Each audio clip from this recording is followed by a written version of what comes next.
She's a black belt in karate. There are times when I interview someone who I always thought was cool, and in person they turn out to be a little bit underwhelming. And then there are times when I interview somebody who I always thought was cool, and in person they turn out to be so cool that it makes me realize how uncool I am. Perfect example, Wayne Coyne, the nearly 50-year-old lead singer for the Flaming Lips. Those evil machines. I know she can beat them. Oh, Yoshime. What's the deal with the Dior glasses? This is like the... I have to say, that's your thing? No, it's not. It's not. But no one else has them. No one else would wear these. Would they? I could safely say that I probably wouldn't, but... Well, let's just see. Maybe it works. We'll try it out. Maybe it. All Maybe right. it. Yeah. Yeah. Does it work? You're cool looking. No, he's saying no. I think it looks cool. See? I think my wife would probably disapprove. But she just enjoys telling me I look like an idiot, so...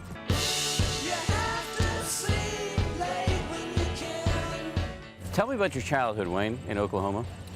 How long do we have? We have as much time as you want. For hours about my childhood. The floor is yours. You know, I have older brothers and older sister, and they love music, they love drugs, they love intense living, you know, so you have to think, I was born in 1961, so you have to think living all through the 70s and the 80s, and them discovering all that stuff, and then me being younger than them.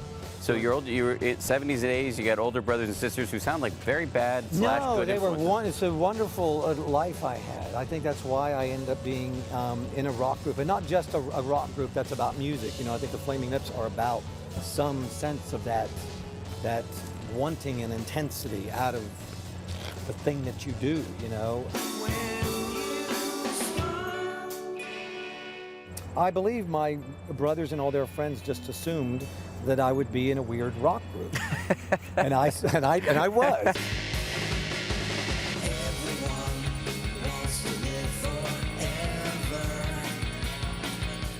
It was never just, oh, what is the music about? It's about being in a place where something kind of dangerous and crazy and exotic and everything, you know, all that's happening right in front of you, yeah. Do you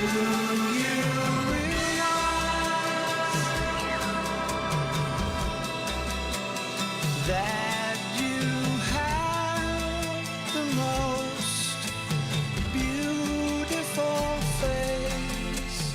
When you made, and I don't know how you feel about the song now since it gets played a lot, but when you made Do You Realize? Yes. You know this is an incredibly good song. No. I mean, I think whenever you're working on a song, I mean, it almost inevitably, and everybody would say the same thing, you know, that song, when you're doing it in your mind, this is the song, you know, this is the only song that ever matters, you know. That happiness makes you cry. We just sort of recorded it and played it and added a couple noises to it. And then almost immediately when we get done with the session, people will listen to it. Everybody will give us some feedback. And everybody that heard it said, well, that's the one. You know, but you hear that a lot. You know, you hear that, you know, sometimes you can hear that 10 times a session, you know.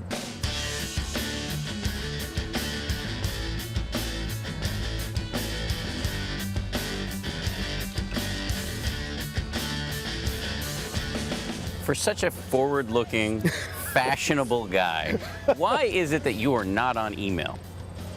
Well, I guess I'm around a lot of people that are always, you know, in the ether world, you know, and I'm lucky that I have a lot of people that are doing that and would do it for me, but I don't like necessarily using that sort of format to talk and be, you know. I mean, my idea is if I'm talking to you, I'm talking to you.